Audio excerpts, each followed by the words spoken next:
kita akan berbicara mengenai sebetulnya fenomena perilaku antisosial pada tindak kriminal itu seperti apa. Nanti akan diceritakan sedikit oleh Mbak Andi, ya. Dan bagaimana peran kepribadian dark triad dalam mempengaruhi perilaku antisosial. Dan apakah moral disengagement itu bisa memediasi nanti hubungan antara dark triad dan perilaku antisosial. Nah, inilah yang akan disampaikan oleh kedua narasumber kita pada malam ini. Namun teman-teman, Bapak Ibu sekalian, sebelum saya memulai, saya akan sampaikan dulu sedikit mengenai riwayat dari kedua narasumber kita. Izinkan saya untuk share screen. Ini adalah Ibu, mudah-mudahan sudah lihat semuanya ya. Sudah. Ini adalah Dr. Naomi Sutikno, Magister Pendidikan Psikolog. Pak, ini Ibu Naomi juga adalah sekretaris di Prodi, gitu Bu ya. Jadi nanti beberapa hal kita coba akan lihat CV-nya beliau ini luar biasa ini. Berbekal sarjana psikologi dari Universitas Kristen Maranatha tahun 97, kemudian tahun 99 Dr. Naomi mengambil profesi psikolog di alma maternya Universitas Kristen Maranatha juga, ya. Dan 2009 ini rupanya mengambil konsentrasi yang lain karena Magister Administrasi dan Manajemen Pendidikan di Universitas Kristen Indonesia. Dan 2018 ini kuliah di Universitas Pajajaran dengan mengambil program doktor di bidang ilmu psikologi, di mana kepakaran dari Dr. Naomi itu adalah psikologi klinis, psikologi anak dan remaja, kognisi, agresi, dan forensik. Wah, malam ini kita akan berbicara mengenai kepakaran-kepakaran yang dimiliki oleh Dr. Naomi Sutikno ya.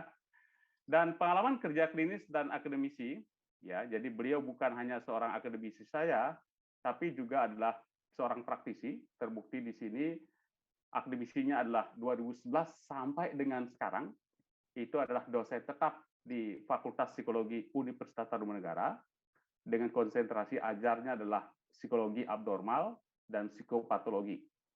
2001 sampai dengan sekarang juga nih merangkap di psikolog klinis di Rumah Sakit Omni Pulau Mas Jakarta. Wah, ini jadi praktisinya di sini nih, jadi mengimplementasikan ilmunya Ibu Naomi. 2005 sampai 2010 ada staf pengajar di Fakultas Psikologi Universitas Kristen Krida Wacana. Jadi di seberangnya Untar gitu ya. Konsentrasi ajarnya pengantar neuropsikologi. 2005 sampai 2009 itu staf pengajar di Akademi Keperawatan Mitra Keluarga Jakarta dengan konsentrasi ajar adalah psikologi umum. Ya, 2006-2009 adalah tenaga fungsional sahabat Andik Perkumpulan Keuangan Berencana Indonesia, DKI Jakarta, ini International Labor Organization, di Lembaga Pembinaan Khusus Anak di Tangerang. 2001-2002, staf pengajar di SMK LB Pribadi Mandiri Jakarta, dan 99 sampai 2001 inilah psikolog klinis Dwi Payana Biro Konsultasi Psikologi Jakarta. Publikasinya ini teman-teman nanti bisa lihat di link ini ya. Jadi silakan lihat publikasinya beliau, sudah diberikan link mengenai publikasi-publikasi yang dilakukan oleh Ibu Naomi. Ya, pengalaman penelitian dan publikasi ilmiahnya ini ya.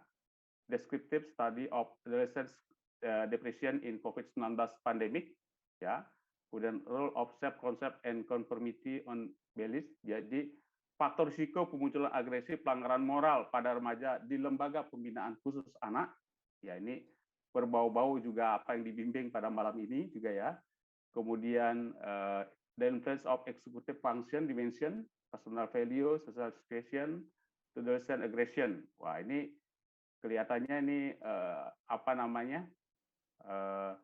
publikasi-publikasi internasional ya. Ada juga di Jurnal Bakti Masyarakat Indonesia dan juga di Expression Study, The Role of Executive Function in Indonesia, ya, Youth Aggression Behavior. Jadi dan seterusnya, karena dikasih DST ini pasti banyak sekali gitu ya. Jadi tidak bisa kita lihat hal-hal yang lebih spesifik lagi. Tapi yang tertarik silahkan nanti hubungi Ibu Naomi gitu ya.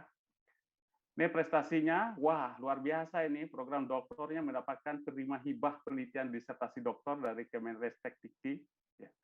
Jadi dibiayai oleh Dikti gitu ya. Organisasi profesinya saya lihat juga aktif di HIMSI, anggota Himpunan Psikologi Indonesia, anggota Ikatan Psikologi Klinis, ya, juga pengurus pusat Asosiasi Psikologi Forensik, ya, dan juga 2009 sampai 2015 adalah anggota Association for Play Therapy (APA).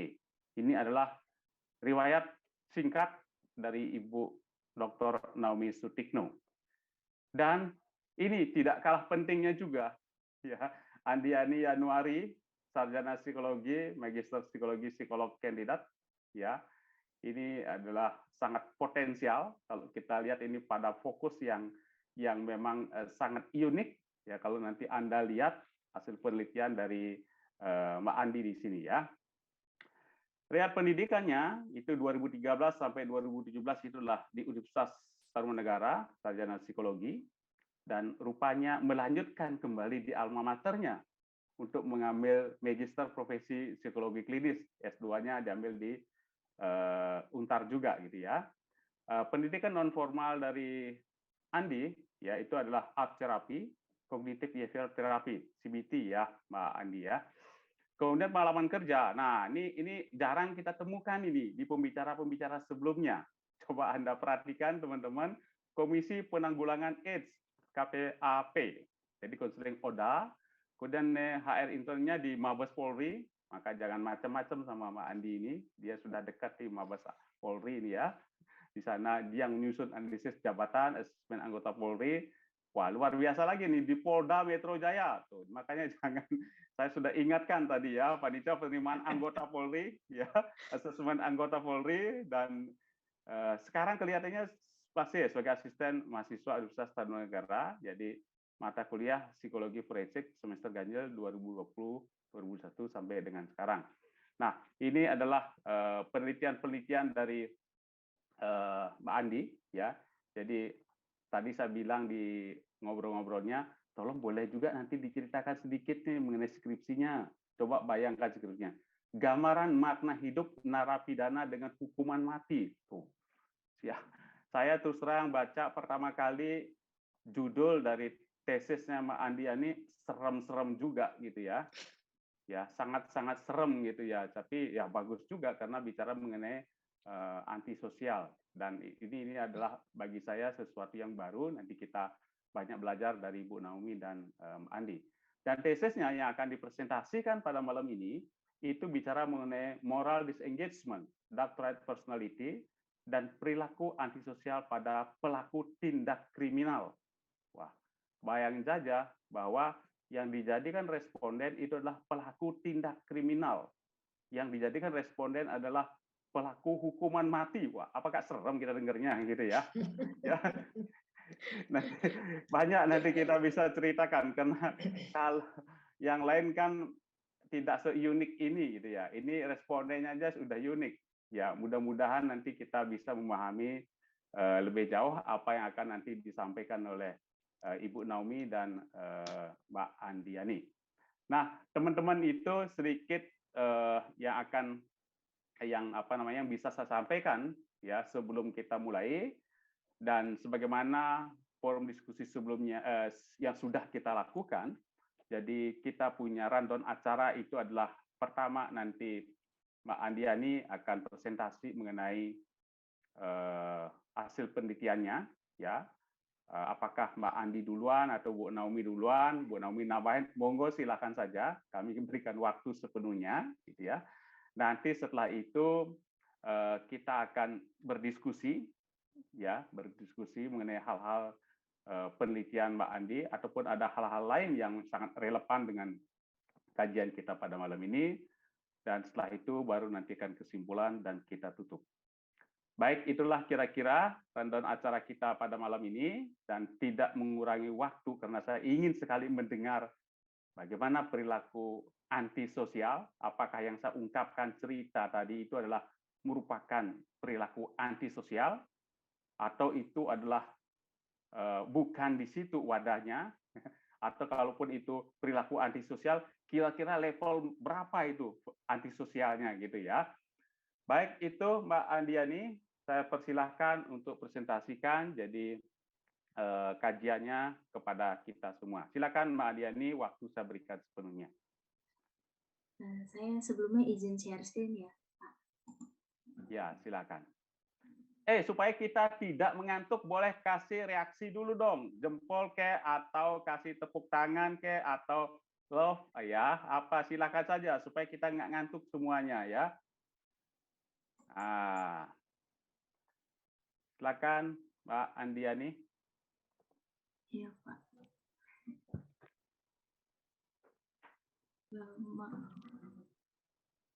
Sebentar, Pak. Apakah sudah terlihat? Sudah jelas ya. Jelas. Saya izin, mohon maaf, Bapak. Sebentar ya, Pak. Saya izin buka kembali. Ya, oke teman-teman, supaya kita saling mengenal, Anda boleh buka kameranya. Sangat diperkenankan, diperbolehkan untuk buka kamera. Jangan buka kameranya pada saat difoto sama Mbak Hartinah saja. Nanti nggak kenal yang mana namanya Mbak Ima, ya, nama mana namanya Mega, gitu ya, Mbak Novi, ya, Mas Arief, gitu ya. Ya itu saya akan sangat senang jika teman-teman bisa membuka kamera kalau sinyalnya tidak bermasalah. Ya.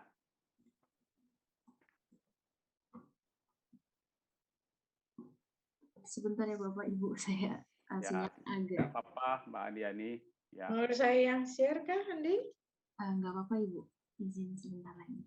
Iya.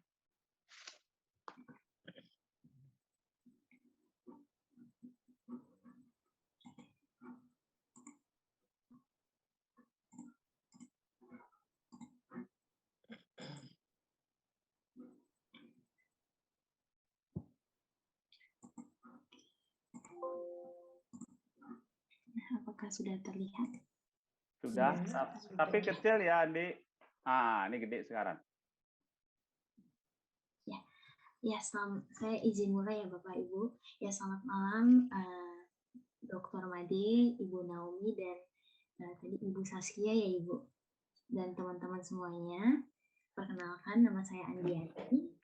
Saya hari ini akan menjelaskan mengenai penelitian tesis saya yang berjudul Moral Disengagement sebagai mediator terhadap hubungan kepribadian dan rakyat dan perilaku antisosial pada pelaku tindak kriminal.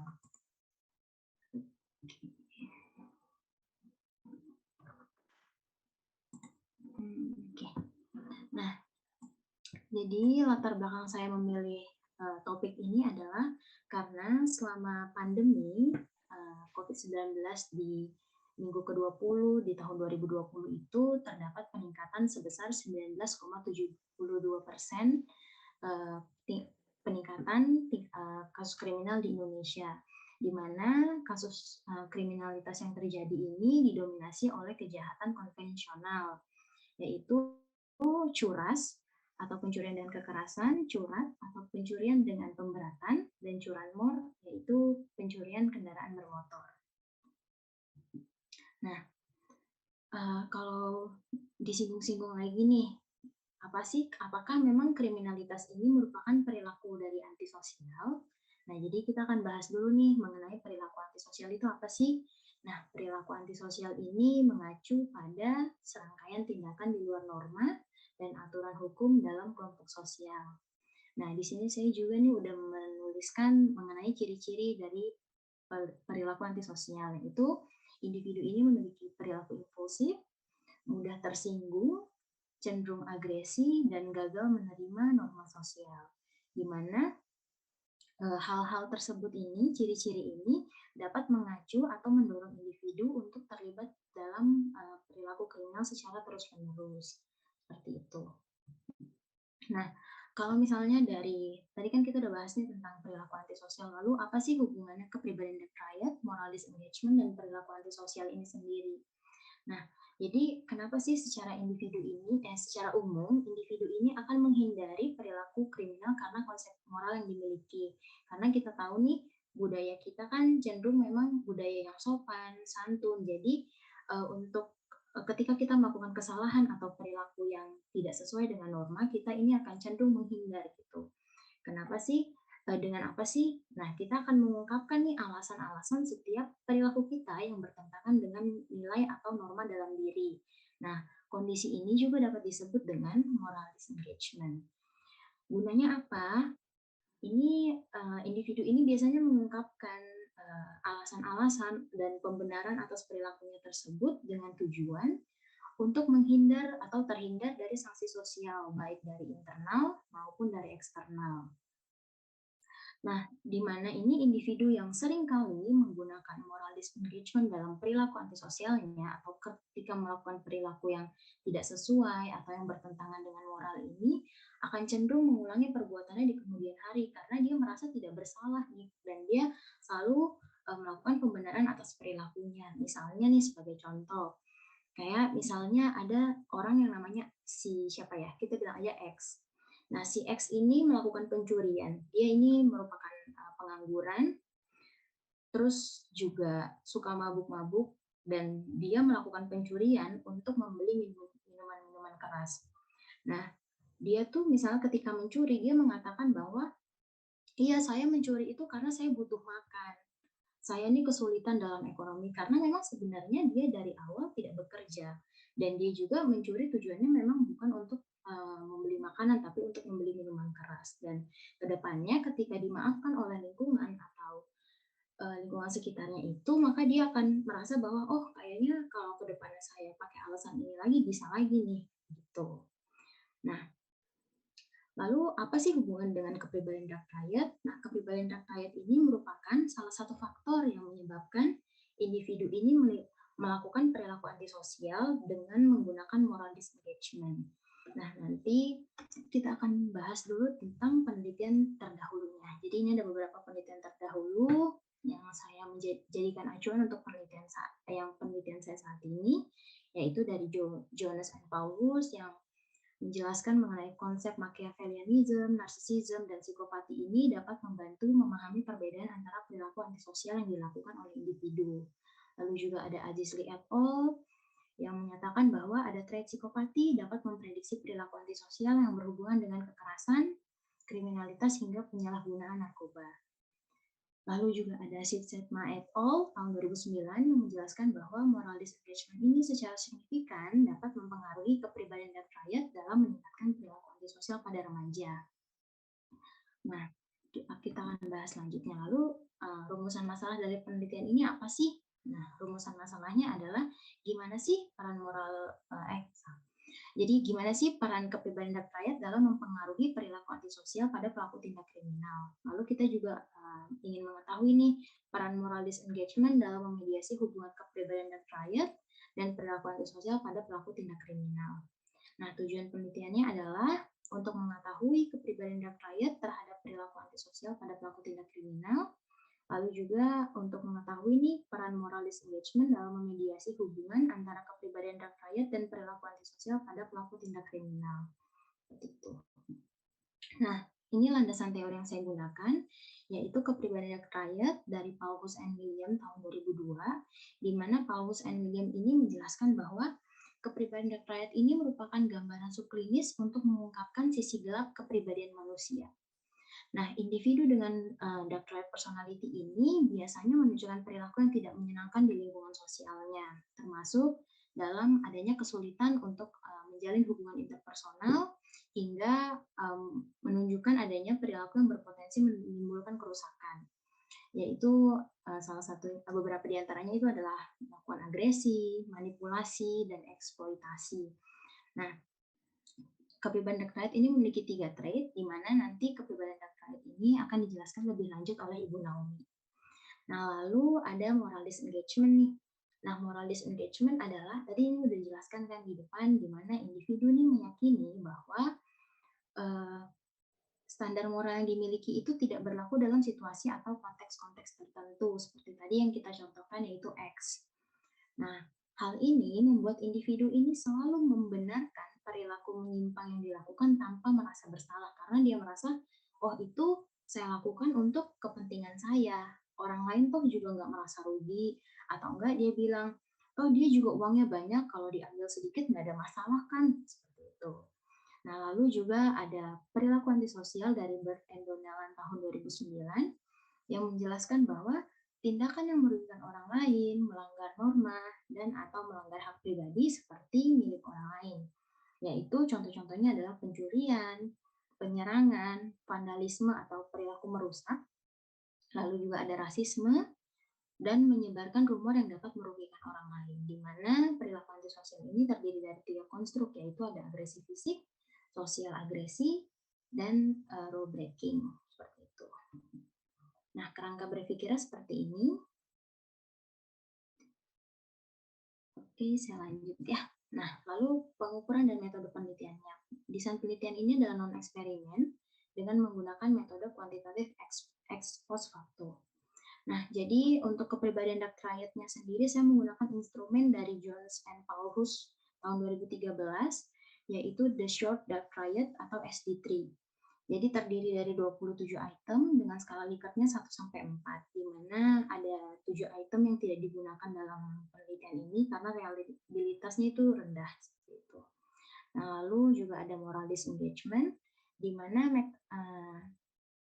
pengukurannya itu menggunakan Mechanism of Moral Disengagement atau MMDS dari Bandura, Caprara, Caludio, dan Concetta tahun 1996 yang terdiri dari 32 item dengan skala Likert 1-4. Lalu ada perilaku antisosialnya, saya menggunakan the subtype of antisocial behavior questionnaire atau STAB dari Bert and Donnelan tahun 2009 yang terdiri dari 32 item dengan skala Likert 1-4. Itu. Nah, partisipan penelitiannya ini saya menggunakan dan teknik sampling yang digunakan ya. Nah, jadi partisipan penelitian ini terdiri dari 160 pelaku tindak kriminal yang sedang menjalani masa tahanan di Polres dan Polsek di wilayah Jakarta dan Tangerang.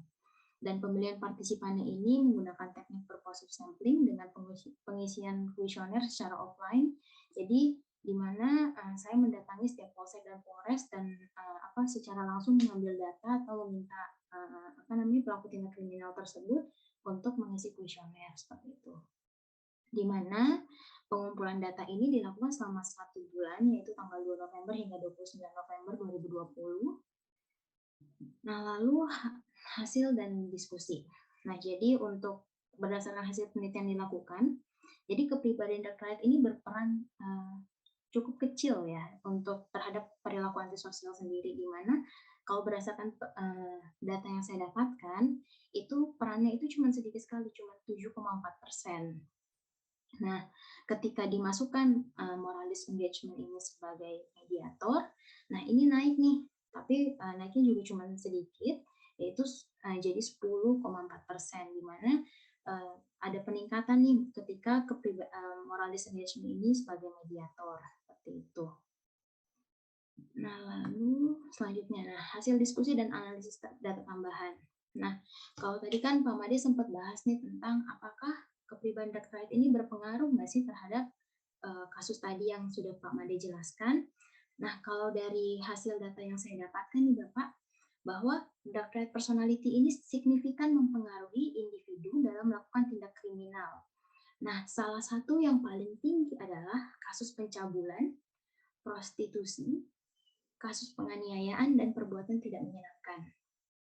Nah, kalau moral disengagement sendiri, ini signifikan mempengaruhi, secara signifikan dipengaruhi oleh tingkat pendidikan, di mana semakin tinggi tingkat pendidikan, maka semakin rendah kecenderungan moral disengagement-nya. Lalu untuk perilaku antisosial sendiri, ini secara signifikan ini berpengaruh pada individu dengan riwayat residivis. Jadi, untuk partisipan-partisipan yang saya dapatkan yang memiliki kasus residivis dengan riwayat residivis itu memiliki perilaku antisosialnya memang cukup tinggi seperti itu. Nah, untuk sarannya sih seperti ini, di mana jika teman-teman nih yang hadir di sini atau nanti ingin melakukan penelitian seperti ini juga, sarannya adalah coba untuk partisipannya kasusnya lebih spesifik. Jadi kasusnya tuh cuma satu aja dengan partisipan yang banyak, namun kasusnya tuh spesifik satu, misalnya pembunuhan aja atau kasus pencabulan aja seperti itu, atau spesifik dalam riwayat residivisnya, karena kan tadi ketika individu memiliki riwayat residivis itu perilaku antisosialnya tinggi gitu. Nah, lalu juga melakukan penelitian kualitatif dengan asesmen psikologis. Kenapa sih? Karena ketika kita melakukan kualitatif, kita kan ada sesi wawancara nih, terus kita juga ada asesmen psikologis, jadi bisa dianalisis itu berdasarkan nggak hanya dari kuesioner aja, jadi bisa juga berdasarkan hasil data wawancara dan asesmen psikologis seperti itu. Nah, untuk saran praktisnya ini ada untuk keluarga, profesional, dan masyarakat, di mana untuk keluarga ini meninjau riwayat perilaku antisosial guna mengetahui gangguan dan faktor resiko yang memicu individu untuk melakukan perilaku antisosialnya. Kenapa sih saran ini ada? Karena memang ada beberapa partisipan yang memang usianya masih sangat muda atau dewasa awal, namun dia adalah residivis. Jadi ada 2 orang partisipan saya itu, dia itu merupakan pelaku pembunuhan. Jadi di usia 13 tahun itu melakukan pembunuhan, lalu setelah keluar dan di usia 21 tahun kembali melakukan pembunuhan seperti itu.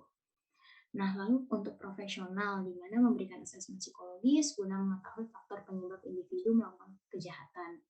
Kenapa? Guna mengantisipasi kecenderungan residivis dan tingkat resiko nih ketika kembali ke masyarakat. Apakah dia ini memiliki resiko yang tinggi, sehingga ketika dia memiliki resiko yang cukup tinggi, itu kita bisa ada pencegahan gitu. Seperti itu, ada upaya preventif yang dilakukan. Lalu untuk masyarakat, di mana memberikan kesempatan nih bagi tahanan untuk kembali ke masyarakat lagi, karena 81,9% dari partisipan saya itu merupakan pelaku kejahatan yang baru, dan 5 diantaranya itu karena faktor ekonomi, karena kehilangan pekerjaan. Jadi memang ada istilahnya tuh kepepet gitu. Oke, nah untuk kesimpulannya sendiri, yaitu kepribadian dark triad ini berperan dalam mempengaruhi perilaku antisosial pada pelaku tindak kriminal, lalu juga ada moral disengagement sebagai mediator, berperan dalam meningkatkan hubungan kepribadian dark triad dan perilaku antisosial. Oke, izin Ibu sudah selesai. Baik, saya lanjutkan kalau gitu ya. Ya, jadi selamat malam Pak Made, kemudian juga ada Bu Saskia, selamat malam. Ini kita kedatangan dari luar gitu ya. Ya, terima kasih untuk kehadirannya Ibu, dan juga rekan-rekan ini mayoritas memang mahasiswa di Prodi S2 ya, sedang mendalami berbagai macam teori untuk tesisnya gitu. Nah, saat ini memang yang kita angkat sekarang kasusnya adalah tentang itu ya, pelanggaran hukum ya, pelaku-pelaku kriminal gitu. Tadi mungkin kalau dari Andi sudah menjelaskan ya mengenai penelitiannya gitu, yang khususnya tesisnya ya, karena kebetulan saya ya membimbing Andi untuk tesisnya terkait tentang peranan moral disengagement ya sebagai mediator atas dark triad personality dan perilaku antisosial para pelaku kriminal ya.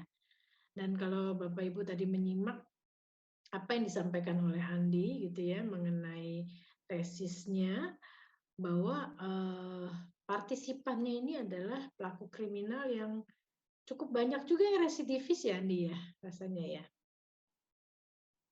Iya. Jadi cukup banyak yang residivis, betul ya? Iya, betul. Tapi tidak semua ya? Iya, tidak semua. Tidak semua ya, tidak semuanya residivis gitu ya. Tapi ternyata perilaku antisosial itu paling menonjol memang adanya pada residivis. Jadi kalau seseorang sudah melakukan pelanggaran hukum gitu, terus kan mendapat hukuman yaitu masuk ke lapas gitu ya, lembaga pembinaan, kan semestinya lah ya, umumnya orang biasanya ada yang namanya apa sih kapok gitu ya. Jadi tidak mengulangi lagi gitu. Tapi kalau memang karakteristik orangnya adalah orang-orang dengan dark triad personality, maka dia akan melakukan lagi gitu tindakan pelanggaran hukum itu ya. Jadi memang punya karakteristik melakukan lagi perilaku antisosial atau pelanggaran hukum ya, karena memang sudah ada tipe personality yang dimilikinya gitu ya. Nah, disebut dark triad personality ini paling awal-awalnya gitu ya. Sebenarnya cukup sebelum Paulus ada lagi ya, nanti dijelaskan ya. Beberapa teori pakar-pakar gitu yang membuat teori mengenai dark triad personality ini gitu ya. Menjelaskan bahwa manusia itu punya sisi gelap, makanya disebutnya dark ya. Sisi gelap kepribadian manusia. Mungkin kalau kita kembali ajak mengingat lagi mengenai makna atau pengertian dari apa sih itu kepribadian ya. Mungkin itu juga jangan sampai lupa gitu Bapak Ibu, bahwa kepribadian itu suatu apa? Suatu ciri ya, ciri yang ada di dalam diri individu gitu ya, yang membuat tiap individu itu menjadi seseorang yang unik pastinya ya, masih ingat ya. Jadi ciri yang dimiliki ini relatif menetap di setiap kondisi ya, di dalam setiap waktu gitu ya. Itu menjadikan ciri dia gitu ya. Nah, kalau disebut dark triad ini apakah ini tipe personality yang baru? Sebenarnya bukan ya, Bapak Ibu. Ini bukan tipe kepribadian yang baru. Tapi dark triad personality ini merupakan gabungan gitu ya. Gabungan dari tipe-tipe kepribadian yang ada gitu. Dan kalau seseorang sampai memiliki gabungan ini, ya inilah ya sisi gelapnya manusia gitu. Berbahayanya di sini gitu. Ya. Karena kalau kita lihat tiga sisi kepribadian yang dilihat yaitu narsisisme, psikopati dan Machiavelli ya. Kalau ditanya apakah manusia ada yang punya sifat narsisisme, pasti ada gitu kan. Ada psikopati ya ada, Machiavelli ya ada. Tapi kalau ini bergabung, nah ini yang berbahaya. Ya, ini yang membuat tadi yang cerita Pak Made. Ya, sudah melakukan tindakan pemerkosaan, terus masih juga banyak dalih-dalih yang dilakukan gitu ya. Seperti tidak mengakui bahwa itu adalah suatu tindakan yang salah gitu ya, dengan segala macam dalih yang dibuat. Nah, ini kalau kita lihat tentang dark triad personality, ini orang-orangnya memiliki ketiga ciri ini. Ya. Jadi kepribadian orang ini cenderung kita tahu bahwa karakteristik dari psikopati gitu ya adalah orang-orang yang kurang memiliki empati gitu ya. Jadi malah melihat orang yang disakitinya itu terluka itu malah sesuatu yang lucu buat dia gitu, sesuatu yang hebat buat dia gitu ya, karena dia bisa melukai orang. Jadi cara pandangnya aja udah beda gitu. Ya orang-orang dengan psikopati. Kemudian Machiavelli gitu ya. Terus orang-orang yang suka apa sih memanipulasi ya dengan Machiavelli-nya ya, penipuannya gitu ya. Kemudian narsisistik. Nanti mungkin dijelaskan dengan sisi berikutnya, slide berikutnya mungkin ya dari Andi, bisa dilihat Andi slide berikutnya. Nah, ini dia. Ya. Ini orang-orang yang memiliki karakteristik ini dan serem ya kalau misalnya lihat kalau narsisismnya aja terpisah memang udah serem ya. Orang yang narsisismnya aja udah karakteristiknya grandios gitu ya. Exhibition, superiority, dominance, sense of entitlement, authority. Ini kan karakteristik orang-orang dengan narsisistik. Ya. Memang extraversion rame gitu ya. Tapi ramenya itu semua untuk mendukung aku gitu ya, akunya ini yang hebat, akunya yang pinter, aku yang paling keren gitu ya. Selalu seperti itu arahnya, grandios lah ya, rasa diri paling hebatnya gitu ya.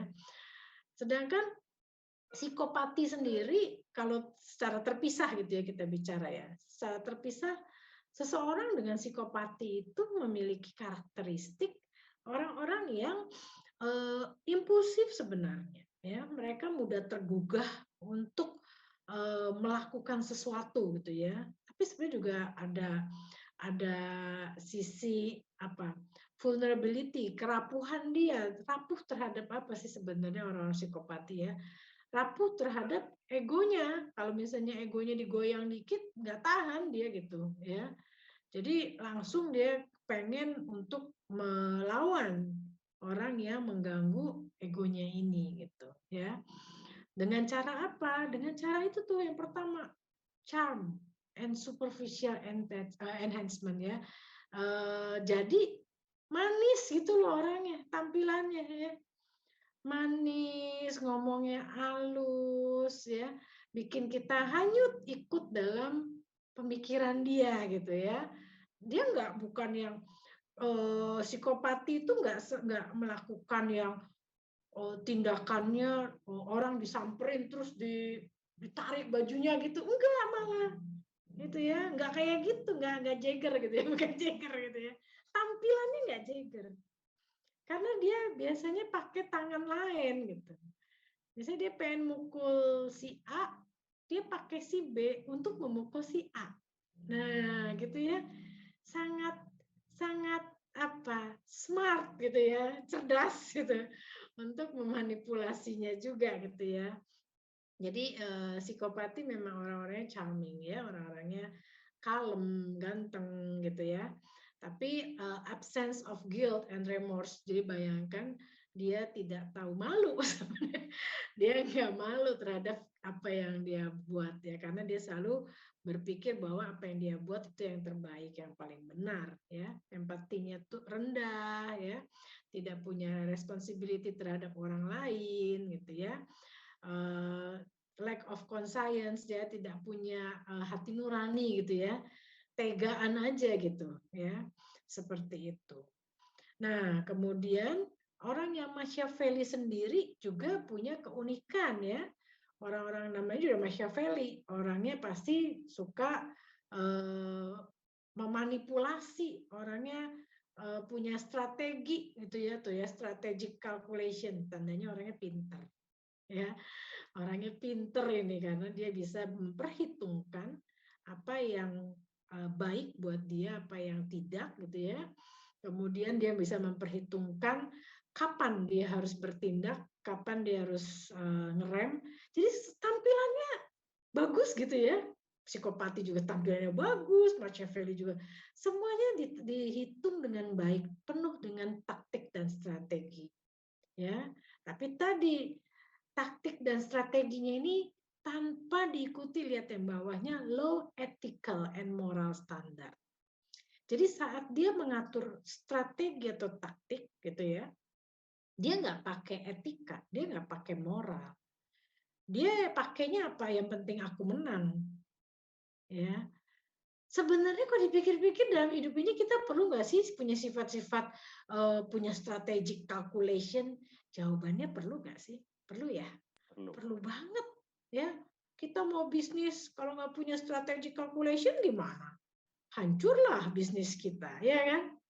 Tapi umumnya manusia yang normal gitu ya, yang tidak punya dark triad personality, pasti saat membuat strategic calculation kita memperhitungkan moral kita, ya gak? Pantas nggak sih gini gitu ya? Mungkin bisa gini, misalkan seorang pedagang pengen naikin harga minyak goreng 14.000 gitu kan ya, terus dia berpikir saya pengen ambil untung dikit deh gitu ya, lumayan nih lagi laris banyak orang cari minyak goreng gitu, mungkin dia jualinnya dinaikin dikit gitu ya, jadi misalnya 14.500 gitu. Tapi kalau misalnya dia Machiavelli, dia masa bodoh ya, dia nggak perlu bilang jangan sedikit-sedikit, tanggung, ini momennya pas, orang lagi pada cari, kita kasih 20.000 pasti dibeli. Nah, Kebayang nggak sih cara berpikirnya beda ya? Kalau orang yang sungkanan kan pasti ya udah dikit-dikit aja naikinnya gitu ya. Tapi kalau orang Machiavelli enggak, dia ngelihat peluang. Jadi dia lanjutkan gitu ya. Nah, itu karakteristiknya per masing-masingnya. Nah, sekarang kalau itu ketemu, kebayang nggak sih, serem banget ya Bapak Ibu ya. Udah narsisistik ketemu sama psikopati. Nah, itu dia keluar tuh selfish-nya, self promotion-nya. Self esteem-nya tapi yang ke arah very high gitu ya. Jadi terlalu sombong gitu ya, terlalu mentingin diri sendiri, merasa dirinya nggak akan mungkin salah, nggak akan mungkin gagal gitu ya.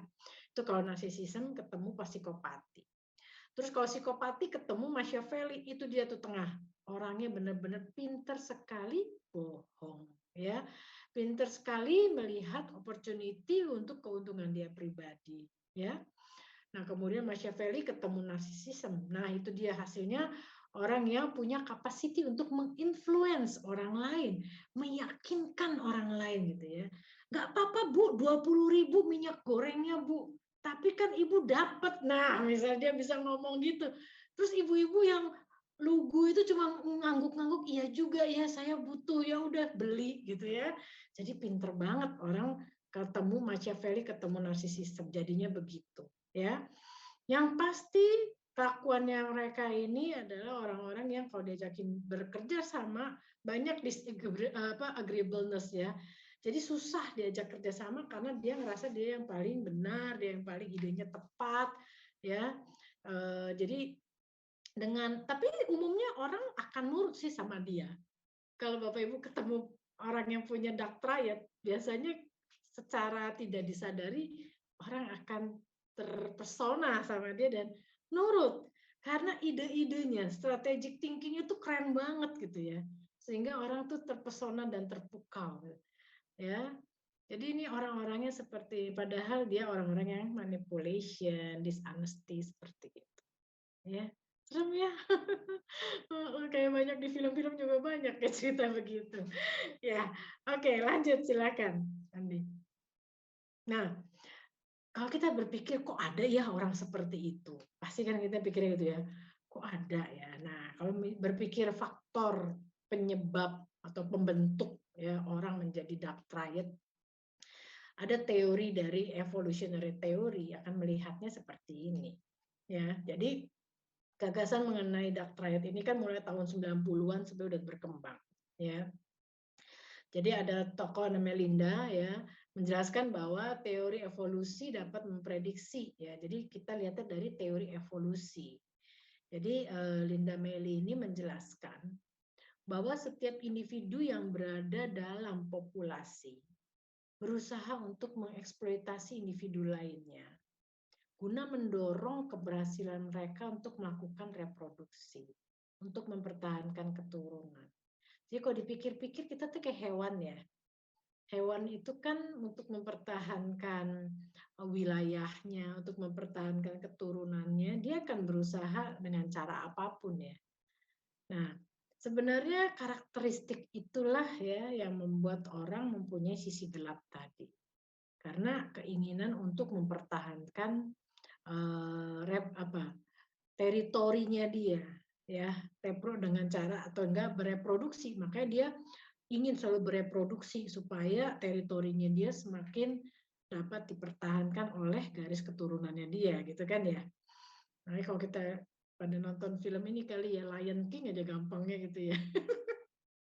Nonton Lion King aja kita lihat gitu ya gimana ada singa yang memang penguasa wilayah itu, tapi ada satu singa licik yang pengen menguasai wilayah itu, gitu kan ya.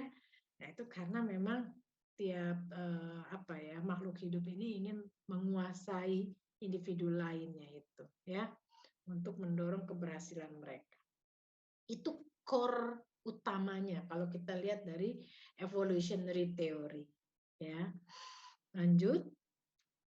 Sedangkan kalau dari teori yang lain dari behavior atau genetik ya, kita bisa lihat seperti itu bahwa individu dengan kecenderungan dark triad biasanya mulai menunjukkan simptom itu di usia-usia remaja ya, 11-17 itu usia-usia remaja. di mana mereka muncul tuh ya bohong, kurang empati seperti ini. Nah, kalau ngelihat kok pada usia remaja ada apa nih? Nah, mungkin bisa kita kaitkan dengan perkembangan biologis dari si remaja. Mungkin kalau Bapak Ibu sudah belajar tentang perkembangan biologis remaja, khususnya otak dari remaja, gitu ya, bahwa otak dari remaja itu area emosi limbik itu lebih aktif dibandingkan prefrontal. Ya, prefrontal cortex ini area depan kita ini area tadi berpikir moral, decision making yang tepat, kontrol diri, itu adanya di prefrontal cortex kita. Kebayang, remaja itu aktifnya di bagian limbiknya dulu, baru ke depan. Jadi emosinya dulu, ya, akunya dulu gitu kan ya, nggak mikirin orang lain, yang penting akunya dulu, baru mikir ke depan, baru kalau udah kebentur baru mikir oh iya ya gitu ya. Mungkin karakteristik remaja seperti itu ya. Jadi memang cukup banyak karakteristik ini mulai tampak sekali di usia remaja 11-17 tahun ya. Kemudian dari Jones and Paulus tahun 2011 menjelaskan bahwa hanya trait Machiavelli dapat secara signifikan disebabkan oleh pengaruh lingkungan. Jadi yang lainnya itu biasanya genetik, ya, memang genetik. Jadi keterampilan menipu itu biasanya juga hasil dari belajar, ya. Mungkin kalau yang lain kan kayak tadi psikopati atau narsisistik itu banyaknya faktor genetiknya, faktor biologisnya.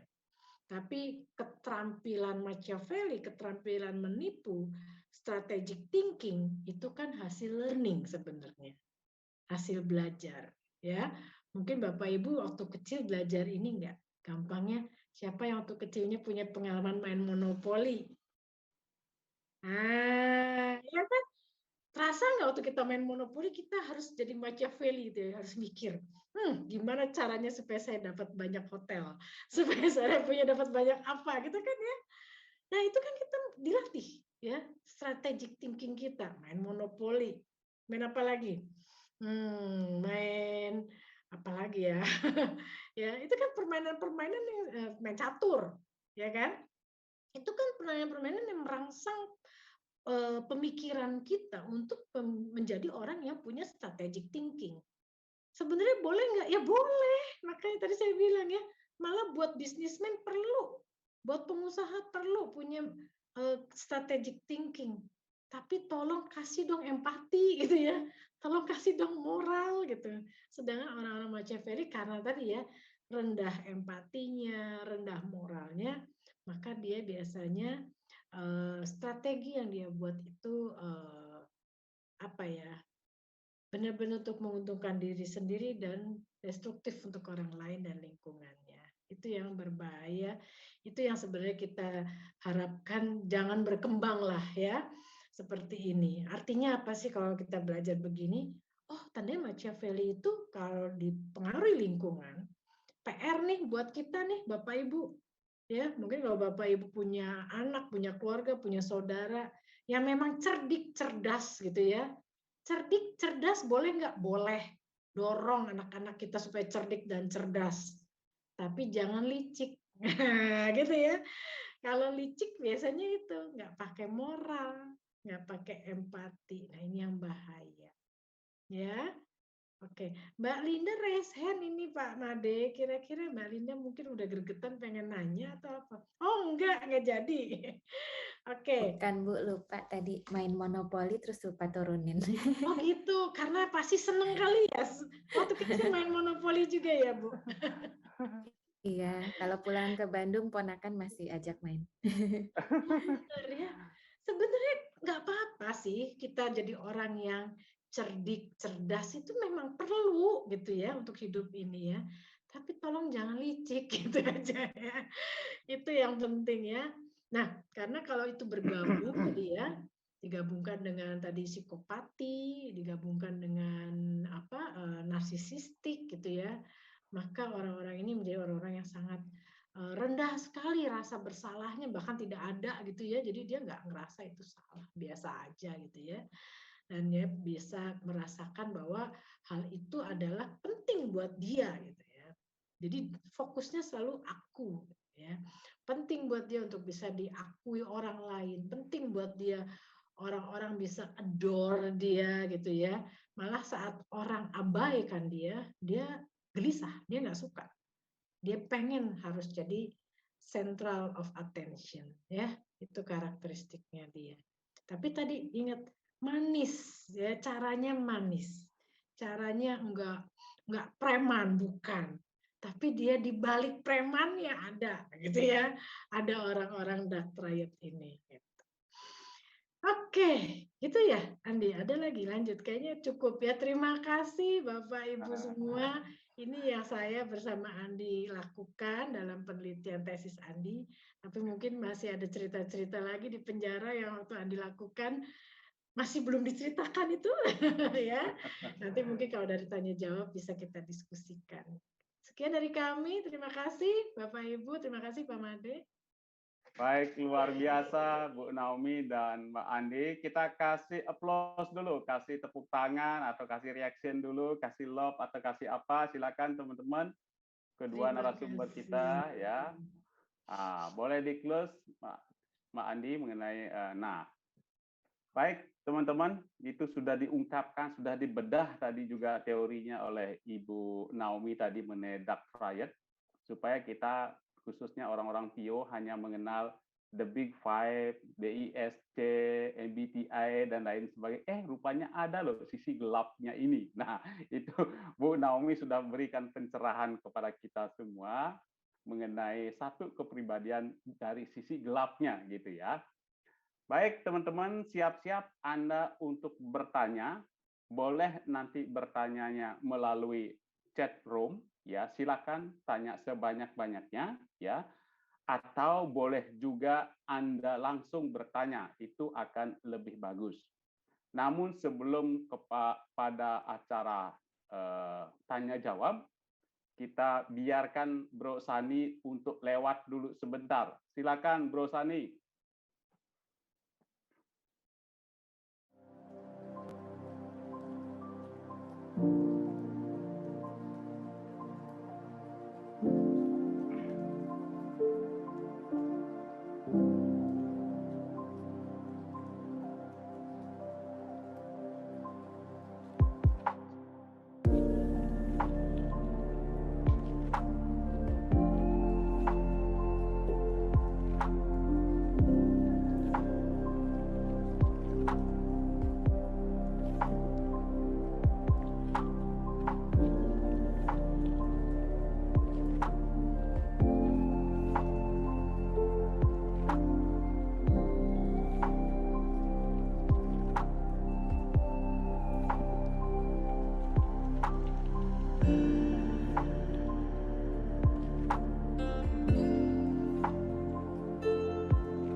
Wah, terima kasih Bro Sani. Wah, Bro Sani ini sangat kreatif di dalam memberikan kata-kata motivasi buat kita semua. Ya, rupanya apa yang disampaikan di dalam kata-kata tadi, ya, itu rupanya sejak zamannya Gustav Jung udah mengatakan bahwa hidup itu adalah pilihan, gitu kan ya.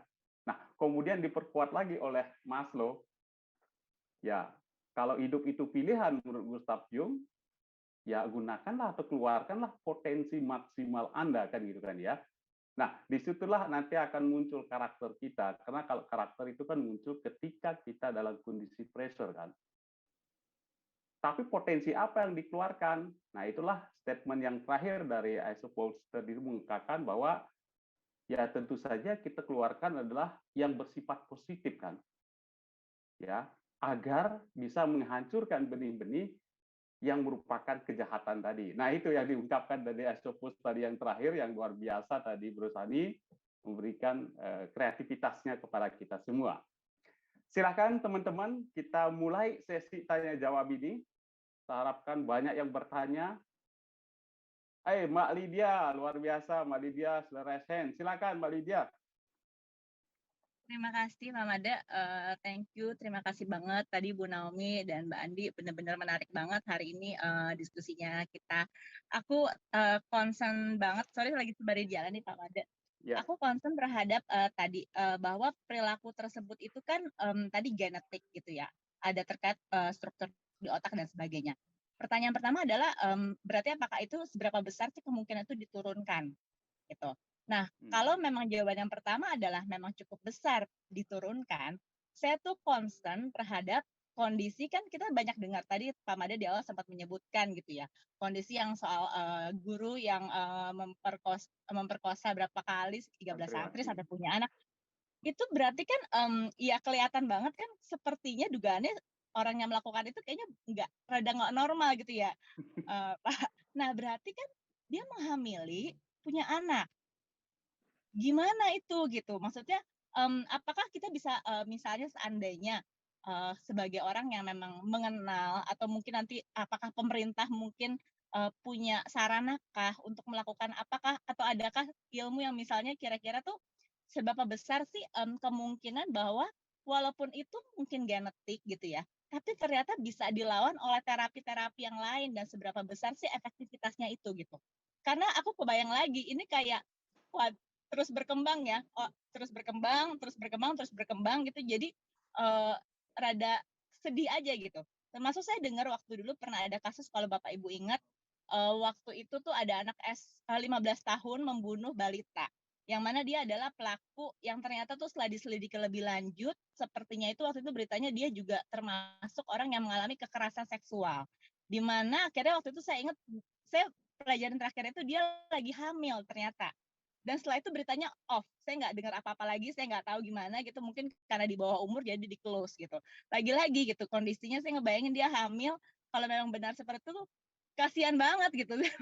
Dan kalau memang ada genetik yang diturunkan, itu gimana gitu. Dan lagi-lagi gitu, nanti berkembang lagi. Adakah sebenarnya dari secara segi keilmuan gitu ya, yang bisa dilakukan yang cukup efektif, yang kayaknya cukup signifikan untuk melawan si genetik tersebut gitu, sehingga mencegah terjadinya semakin berkali lipat yang dilakukan oleh genetik gitu, atau mungkin di masa mendatang mungkinkah ada terapi struktur otak seperti apa gitu kan. Kadang-kadang saya baca ada yang sampai ada tumor di mana ternyata bisa disembuhkan, menyembuhkan perilaku, saya nggak tahu itu benar atau tidak gitu. Gitu sih untuk Bapak Ibu sekalian, boleh tolong gimana ya gitu komentarnya. Oke, baik. Terima kasih Mbak Lydia. Luar biasa pertanyaan ini, sesuatu yang given sifatnya. Waduh, kalau begitu kasihan juga dong ya. Yang tadi rada-rada, kalau Mbak Lydia sebutkan rada-rada, yaitu sudah jelas perilaku menyimpang, menurunkan orang yang perilakunya menyimpang juga gitu kan ya. Kira-kira seperti urayana tadi seperti itu. Nah, kalaupun memang benar seperti itu, ada nggak intervensi? Nah, ini yang bisa kita lakukan sehingga yang dalam tanda kutip adalah sesuatu yang negatif itu akan berulang-ulang terus seperti bola salju gitu ya. Oke, mau langsung jawab Bu Naomi sama Mbak Andi. Gimana itu komentarnya terkait dengan apa yang pendapatnya Cik Lydia tadi ya. Bro Jano sama Mbak Zabia, sabar dulu ya. Kita lihat ini dulu. Silakan. Ya, Andi mungkin, Andi dulu, nanti saya tambahkan.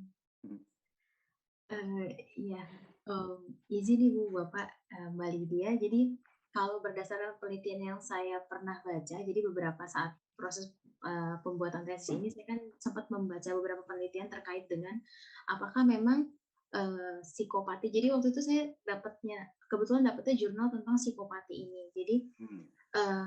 Jadi di jurnal tersebut menyatakan bahwa memang psikopati itu diturunkan secara genetik dan akan secara terus-menerus itu berkembang, tapi bisa ditekan dengan pertama pola asuh, kedua lingkungan yang mendukung. Jadi ketika dia besar, memang dia punya genetik psikopati, tapi itu akan menjadi tipe atau psikopati normal. Jadi bukan psikopati gangguan seperti itu.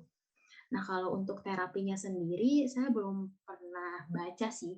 Mungkin Ibu Nomi bisa tambah. Oke, kalau bicara terapinya ya, saya langsung kalau udah terapi langsung ingatnya Dr. Robert Hare itu juga gitu ya. Nah, jadi kebetulan saya dulu pernah ikut workshopnya seorang psikolog senior gitu yang dari Amerika, mungkin pernah tahu namanya Robert Hare. Beliau adalah seorang psikolog yang memang bekerja untuk FBI gitu ya, dan dia ada di penjara gitu yang biasanya mengurusi kasus-kasus pemerkosa berantai, pembunuh berantai seperti itu. Jadi jelas yang diurusi oleh beliau adalah orang-orang dengan psikopati gitu ya. Terus dari teori yang beliau berikan itu hasil dari pengalaman beliau bertahun-tahun, berpuluh-puluh tahun itu ya menangani kasus-kasus seperti itu. Memang psikopati itu sulit sekali ditangani ya. Bahkan di dalam lapas pun beliau mencoba berbagai macam teknik gitu ya. Teknik dari CBT, dari behavioristik, dari psikoanalisis ya, itu sudah dicobakan dan dia sharing. Waktu itu dalam seminarnya beliau sharing cerita segala macam teknik yang sudah beliau lakukan gitu ya. Yang ada dia ketipu sendiri gitu. Karena gini, mereka itu orang-orang yang pinter tadi saya bilang. Mereka cerdas gitu ya. Jadi apa yang diajarkan oleh sang guru gitu ya, itu mereka ngerti, langsung ngerti. Dan mereka tahu itu buat apa. Gitu ya. Jadi kayak kalau saya mungkin yang teman-teman yang biasa ke lapas gitu sama tuh, saya juga ketemu anak-anak yang karena diajari kalau ada tamu datang cium tangan salim gitu ya. Pinter mereka. Jangan terkecoh, kita ngiranya santun itu ya anak-anaknya ya, kita datang cium tangan, salim, assalamualaikum, wah jangan terkecoh, jangan dianggap itu adalah perilaku santun, terus mereka adalah anak-anak baik, tidak gitu ya, karena itu perilaku yang diajari, ya. Jadi saya sempat nanya juga sih sama ke Robert, karena posisinya waktu itu kalau Robert adalah di penjara dewasa ya, saya adanya di penjara anak-anak kan, jadi saya agak miris juga gitu ya kalau memperhatikan psikopati genetik, kalau gitu bisa dihilangin atau tidak gitu kan. Saya tanya ke Robert gitu, apa yang bisa kita lakukan, apalagi khusus saya kan kerja di penjara anak. Dia ketawain saya, terus dia bilang, Naomi berdoalah pada Tuhan. Gimana coba kalau dijawab begitu? Ya, artinya kan seolah-olah no hope gitu ya, tidak ada harapan gitu kan kalau udah ngomongin gitu, karena beliau juga sudah mencoba bertahun-tahun segala macam teknik gitu ya. Jadi saya kekeh sih, saya bilang saya nggak bisa terima kata-kata itu, saya bilang, karena saya kerja di lapas anak, masa anak kita biarkan aja ke depannya menjadi seorang psikopat, saya bilang gitu kan. Akhirnya dia ngasih tips dan memang saya lakukan. Intinya tipsnya yang saya lakukan selama saya bekerja di lapas juga, saya cukup lama bekerja di lapas gitu ya. Tidak usah ngasih contoh-contoh role model, nggak usah, karena mereka pasti akan jago meniru. Dan nanti mereka niru, nanti mereka manfaatkan untuk hal-hal lain. Jadi saya nggak pernah pakai role model, gitu ya. Malah saya selalu bikin dia jadi role model buat teman-temannya. Jadi dia diposisikan jadi ketua malah anak-anak itu. Ya, dengan dia diposisikan jadi ketua, tapi terus saya ingatkan, kamu ketua, kamu tanggung jawab sama anak kelompokmu yaitu sekian orang, maka perhatikan kelompokmu. Jadi dia dikasih tugas gitu, nggak usah dikasih contoh gitu, karena dia pinter banget mencontoh dan meniru. Jadi saya kasih tugas dia sebagai leader gitu ya, untuk mimpin teman-temannya. Oh, seneng banget pasti. Bayangin dong narsisistik jadiin ketua. Seneng banget gitu kan. Tapi terus saya ingatkan, ini kelompokmu ada sekian orang. Kalau misalnya ada kegiatan, misalnya saya kegiatan ya ada games gitu ya. Jadi kalau kelompok kamu kan ada yang gendut, ada yang kurus, ada yang suka jatuh, ada yang ini. Gimana nih caranya supaya kelompok kamu sama-sama menangnya? Nah, dia harus concern dengan temannya, diajarin mikir. Ini temanku yang gendut, nggak ketinggalan jalannya, gimana ya, gitu kan? Ini temanku yang suka jatuh, gimana ya supaya jangan jatuh, supaya kita cepat sampai ke titik menang, gitu kan? Jadi dia diajakin mikir seperti itu. Ya dia bisa ngatur strategi. Gitu. Nah itu yang ditumbuhkan terus-menerus. Gitu. Kepedulian terhadap sesamanya yang ditumbuhkan terus-menerus. Itu satu. Kedua, saya ajarkan dia dengan bercocok tanam. Kalau hewan saya nggak tega, nanti hewannya dipencet mati. Jadi biarin tanaman aja, kalau diabaikan mati gitu ya. Tapi saya ajarkan dia bercocok tanam. Dengan dia menanam sesuatu, melihat itu tumbuh dari yang bibit, tumbuh gitu ya, sampai bisa menghasilkan, dia paham bahwa dia tuh harus merawat sesuatu. Jadi jangan dihancurkan, tapi disayang-sayang, dirawat supaya menghasilkan sesuatu. Itu yang kita lakukan, supaya tumbuh empatinya pada anak-anak remaja di lapas anak ya. Saya kalau diketemuin lapas dewasa mungkin saya juga nggak bisa, saya angkat tangan gitu ya, karena udah jadi, kalau udah dewasa kan udah jadi. Tapi kalau anak-anak itu kan masih proses, jadi saya masih melihat ada peluang gitu ya, sekalipun mungkin peluangnya 50-50 karena ada faktor genetik tadi, ya. Karena kalau kita bicara faktor genetik itu sudah hasil riset ya, bahwa anak yang memang secara genetik dia psikopati, sekalipun dia diasuh oleh keluarga yang begitu baik, tetap aja muncul karakteristik psikopatinya gitu. Ya. Jadi memang 50-50 ya apa yang kita kerjakan untuk mereka, tapi sepanjang kita ingin berusaha memperbaiki orang menjadi lebih baik, kenapa enggak dicoba gitu. Ya kan? Seperti itu ya. Jadi jangan pernah berhenti berusaha menghadapi psikopati, tapi kitanya juga jangan kalah cerdas. Ya, itu kalau Robert Hare cerita, saya baca bukunya beliau, kemudian beliau juga cerita waktu pas kita ketemu. Terus dia pernah punya satu anak gitu yang satu napi gitu, napi yang dia pikir sudah tobat gitu ya. Napi itu dia pikir sudah tobat, terus dia jadikan tamping, tahanan pendamping itu yang udah boleh masuk ke kantornya dia, ngurusin kantor gitu ya. Rajin anaknya, cakep, anaknya pinter, baca semua buku-bukunya Robert, kebayang dia dosen, psikolog gitu ya, dibacain buku-buku psikologinya gitu ya, pinter sekali anaknya, baca banyak hal. Terus suatu hari anaknya bilang, saya bosan di sini, saya pengen jadi tamping di dapur. Ya, Robert Hare berpikir, wah anaknya udah pengen masak nih, pengen di dapur, ya udah dipindahkan. Nggak lama di dapur, dia bisa ngeledakin dapur dan dia kabur. Pakai apa? Kentang. Dia kumpulin kentang sampai jadi busuk. Kentang busuk itu kan keluar gasnya. Nah, gasnya itu begitu dibuka itu meledak. Jadi dia bisa ngeledakin dapur, kabur. Sampai ke rumah, aduh ini anaknya. Itu baru satu percobaan. Terus sekali ketangkep lagi. Ketangkep lagi anaknya di sel, beberapa waktu, terus tobat-tobat, anaknya ngaku-ngaku ya minta maaf segala macam, Robert jatuh cinta lagi. Karena anaknya katanya memang sangat charming. Akhirnya dia ditanya, udah kamu maunya kerja di mana sekarang? Pengen di pencucian mobil.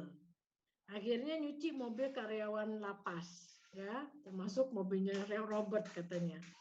Terus suatu hari setelah berapa bulan anak itu jadi di tempat pencucian mobil, suatu hari Robert pulang remnya blong.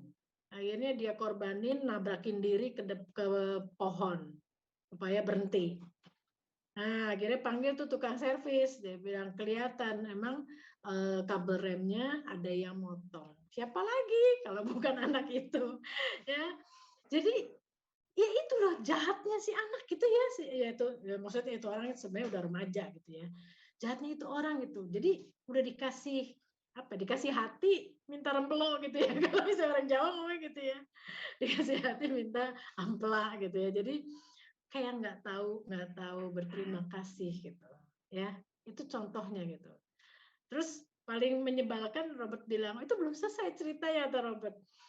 Setelah anak itu keluar masa tahanan sudah habis gitu ya, ingat tadi anak itu sudah baca semua buku-buku Robert sebagai psikolog ya. Jadi suatu hari Robert sebagai dosen dia ke kampusnya di Harvard gitu ya, terus dia bilang itu di lobi dia ngelihat mahasiswa dia kok ngeriung rame gitu ya, anak psikologi. Dia datang kan di antara kumpulan itu, terus dia kaget di dalam kumpulan itu si Napi itu datang di situ. Terus lagi berbohong bilang bahwa dia adalah asistennya Robert. Bayangnya nggak malu gitu loh. Dia bilang tapi mahasiswa tuh terpukau semua gitu loh karena dia pinter, dia bisa menjelaskan teori-teori psikologi gitu loh. Jadi gimana mahasiswa nggak terpesona? Nah itu contoh psikopati gitu ya. Jadi benar-benar dia menikmati dirinya sendiri aja gitu ya. Dia menikmati bohongin orang, dia menikmati apa ngerjain orang gitu ya. Ya dia nikmatin aja tanpa merasa bersalah. Ya. Jadi gitu ya Bu Lydia dan teman-teman semua gitu ya. Apa yang kita bisa berikan ya kita usaha, kita berikan terapi macam-macam tapi kitanya jangan kalah cerdas. Intinya gitu. Kita jangan kalah cerdas sama mereka.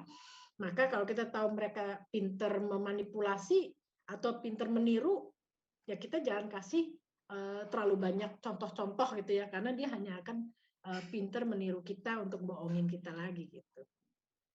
Ya. Kira-kira gitu jawabannya dari kami, Mbak Lydia, Pak Made. Sabar ya. Oke. Mendengar cerita Bu Naomi, saya teringat dengan film yang dibintangi oleh Leonardo DiCaprio kalau nggak salah. Betul. Ya. Catch me if you can. Ya, artinya itu kan sering berbohong, tetapi akhir ceritanya kan dimanfaatkan sebagai sesuatu yang positif kan Bu ya, kalau nggak salah. Ketika ada DCI. Wah, terima kasih tapi Bu itu Naomi. kisah nyata Pak. Oh, kisah nyata itu ya? Catch me if you can itu kisah nyata dan memang Robert cerita orangnya ada. Orangnya ada di kantornya dia dan memang harus diperhatikan karena sekali ada celah dia akan nipu lagi. Jadi pegawai-pegawai di situ juga udah tahu nih orang akan nipu gitu. Tapi makanya kita harus selalu memperhatikan dia katanya. Orangnya ada. Iya. Baik, terima kasih Bu. Jadi bola saljunya nggak jadi bola salju Mbak Lydia karena sudah ada tadi obatnya dari Ibu Naomi tadi dan Mbak Andi ya. Oke, baik. Terima kasih luar biasa. Silakan Bro Janu. Sekarang Bro Janu kasih dulu deh. Saya nggak pegel tangannya. Silakan Bro. Ya, Pak, terima kasih banyak Pak untuk waktunya. Terima kasih Bu Naomi dan Mbak Andi. Ini menurut saya untuk topik ini sangat menarik sekali karena saya juga memiliki ya ketertarikan nih Bu Naomi untuk belajar tentang klinis dan psikologi forensik. Nah, di sini Bu tadi untuk pemaparannya juga sangat jelas Bu. Nah, ada beberapa hal yang mau saya tanyakan. Tadi kan Ibu mengatakan bahwa residivis menjadi kepribadian antisosial. Nah, kalau menurut Bu Naomi dan Mbak Andi sendiri, apakah sistem lembaga pemasyarakatan Indonesia kita sudah tepat? Dan selanjutnya, bagaimana nih Bu idealnya untuk pembinaan orang-orang yang memiliki kepribadian dark side ini? Karena kalau menurut saya pribadi Bu, untuk seseorang yang moralnya itu ya bisa dikatakan ya amoral tadi, tidak bermoral itu ya lumayan susah untuk pembentukannya, Bu. Terima kasih, Bu. Pak Made, terima kasih. Ya, jadi Bro Janu pertanyaannya sangat implemented ya, bisa diimplementasikan karena ini bisa saja ini menjadi staf ahlinya Menteri Politik, Hukum dan Hak Asasi Manusia ya. Jadi Amin, bagaimana gitu. dengan sistem lembaga pemasyarakatan kita kalau kita implementasikan di sana gitu ya. Ya, Oke, silakan. Kami punya pengalaman juga kan, Bu ya, di Ya. lembaga pemasyarakatan. Iya. Terima kasih, Pak Made. Ya, silakan Mbak Andi dan Bu Naomi. Silakan Andi, cerita keluar masuk penjara ngelihat apa Iya, aja. Mbak Andi ini. Saya kalau untuk pengalaman kerja di penjara, saya izin menjawab ya Bapak Ibu. Ya. Jadi kalau untuk pengalaman ada di penjara, mungkin saya lebih ke arah penelitian aja sih. Jadi memang tidak lama. Jadi untuk sistem di sana sih saya kurang mengetahui. Mungkin Ibu Naomi bisa menjelaskan lebih lanjut karena beliau pengalamannya memang sangat banyak sekali dan saya juga banyak belajar dari beliau terkait dengan kehidupan anak-anak di penjara maupun yang terkait dengan faktor-faktor penyebab sehingga menimbulkan terbentuknya kepribadian ini gitu ketika dewasa. Nah, kalau misalnya tadi dibilang sistem, apakah sistem di penjara ini sudah sesuai ya? Betul ya Pak pertanyaannya? Ya. Jadi kalau untuk sistemnya sendiri, saya rasa memang kurang. Kalau untuk saya waktu itu pengambilan data itu di tahanan kebetulan kalau yang tes ini. Tapi mungkin saya bisa ceritakan yang waktu saya masih skripsi karena memang itu saya datang langsung ke lapas, melihat di sana bagaimana mekanismenya, terus gimana proses pembimbingannya.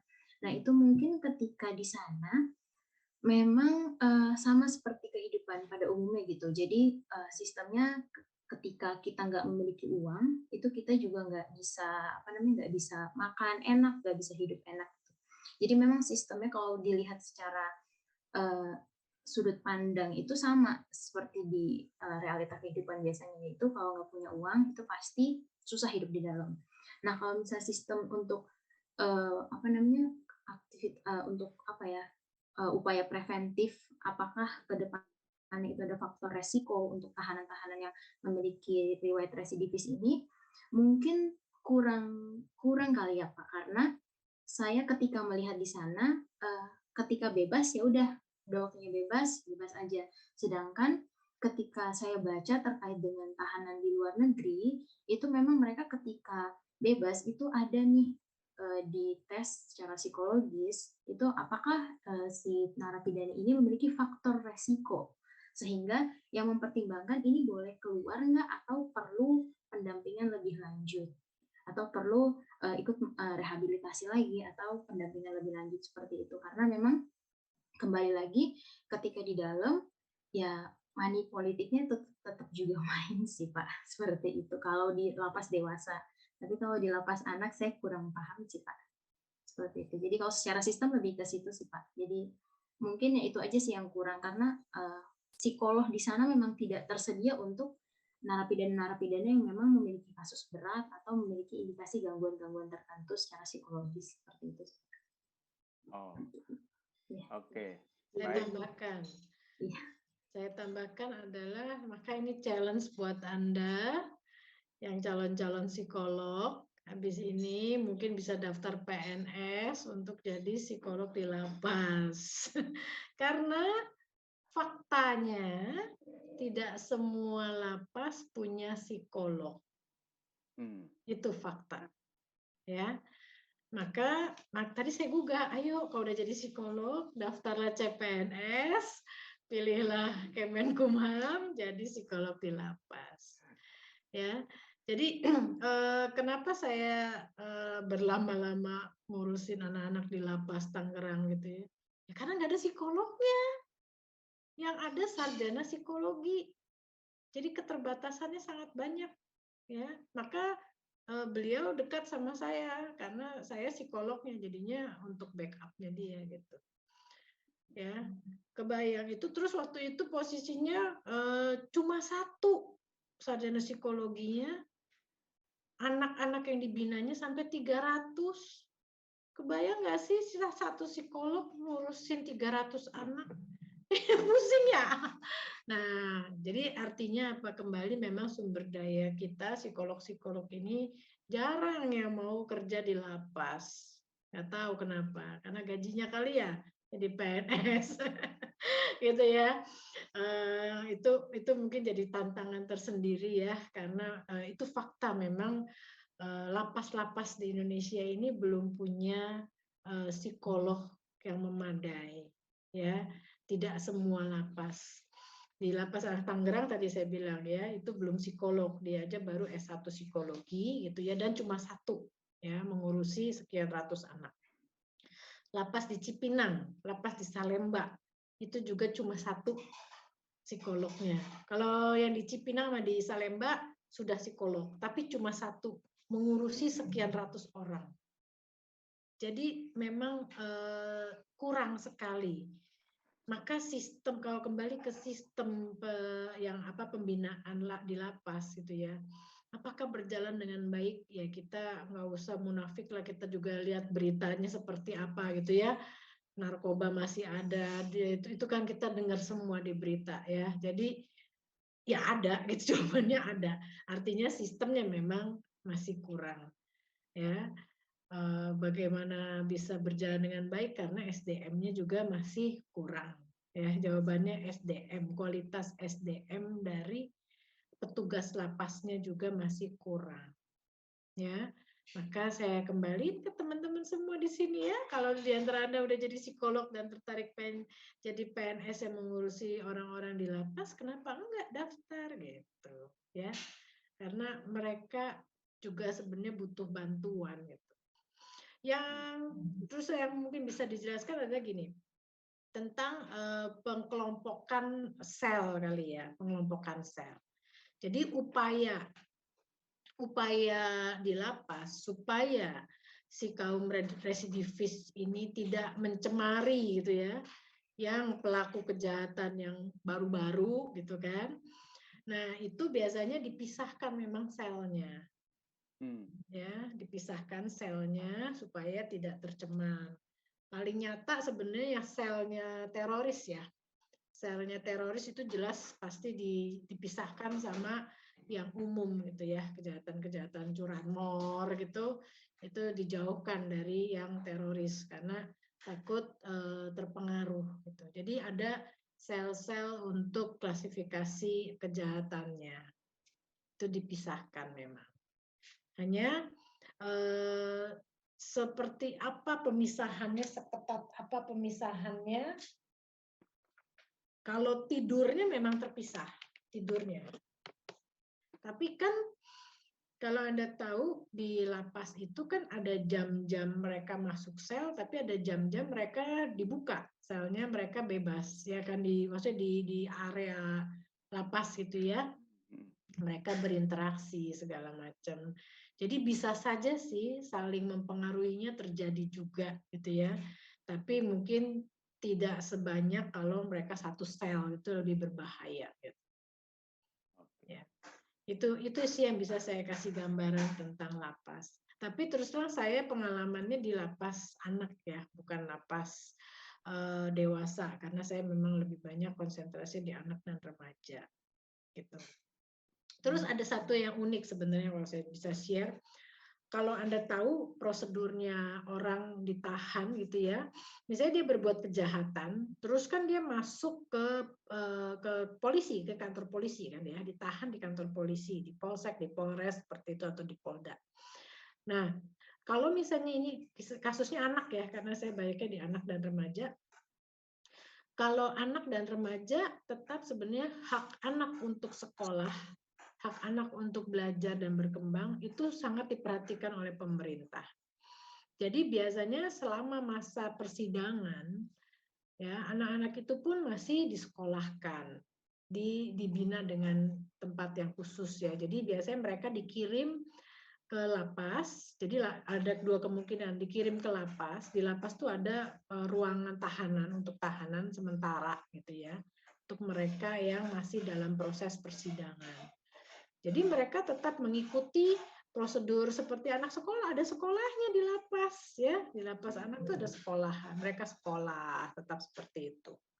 Nah, tapi yang unik yang saya pengen cerita adalah ada satu lagi panti sosial. Jadi ada kan kalau lapas itu di bawah Kemenkumham ya kan. Tapi Kementerian Sosial kita juga punya rumah kayak rumah apa kita sebutnya ya rumah buat mereka rumah sementara kali ya itu untuk mereka menunggu proses persidangan itu berjalan itu. Jadi itu yang unik menurut saya karena bentuknya kalau Anda suatu hari ke sana namanya Handayani itu ya di daerah Cipayung, daerah Cipayung. Itu lahan besar, terus banyak rumah, beneran rumah gitu. Rumah tipe 36 lah gitu ya, rumah 2 kamar gitu. Rumah ya keliling muter gitu. Ada sekolahannya juga gitu ya. Nah, jadi si napi-napi atau orang-orang yang sedang dalam proses persidangan ini gitu ya, pelaku-pelaku ini tidak di dalam sel, di rumah-rumah itu rumahnya karyawan. Jadi karyawannya misalnya sudah berkeluarga gitu ya, ada istrinya, ada anaknya, di dalam rumah dia tinggal juga si para pelaku kejahatan tersebut. Positif negatif. Satu sisi saya ngobrol sama para petugas, mereka bilang serem juga sih Bu, takut nanti dia tiba-tiba bunuh kita gitu ya, apa gitu. Tapi sisi bagusnya adalah mereka dilibatkan seperti layaknya di rumah gitu. Jadi misalnya, ayo sholat subuh bareng, dipanggil, dibangunin, diajakin sholat subuh. Ayo kita makan bareng, satu meja makan sama-sama. Dan itu waktu saya tanya ke anak-anaknya bilang, beda kehidupannya sama saya kalau di jalanan. Ya, kalau anak-anak itu kan jadi curanmor, anak tukang begal gitu kan, mereka dari keluarga yang tidak ada kasih sayang, tidak ada bimbingan gitu ya. Tapi begitu masuk ke rumah-rumah di Handayani itu, mereka merasakan inilah family. Itu langsung berubah. Saya pernah tes, saya bedakan karakteristik kepribadiannya.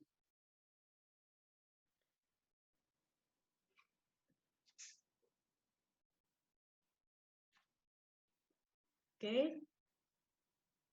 Ya, halo Bu. Ya. Halo, ya Bu. Saya sempat ini ya signalnya jelek ya.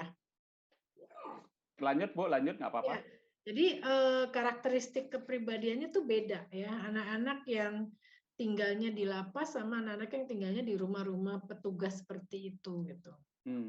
Ya, jadi mereka lebih berkembang empatinya karena diperlakukan selayaknya anak di dalam sebuah keluarga yang harmonis. Oke. Itu aja sih tambahan dari saya.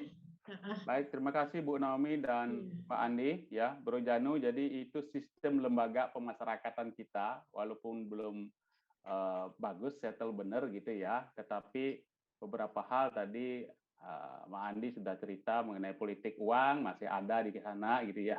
Kemudian juga dari Bu Naomi itu adalah kekurangan psikolog gitu ya. Jadi harusnya psikolog yang di sini gaji besar-besar harusnya Bu. Ya, coba dari sekian kita 54 orang ini barangkali nggak sampai 10% bersedia bekerja di lembaga kan. Iya. Kan apalagi lembaga dewasa itu kan risikonya tinggi.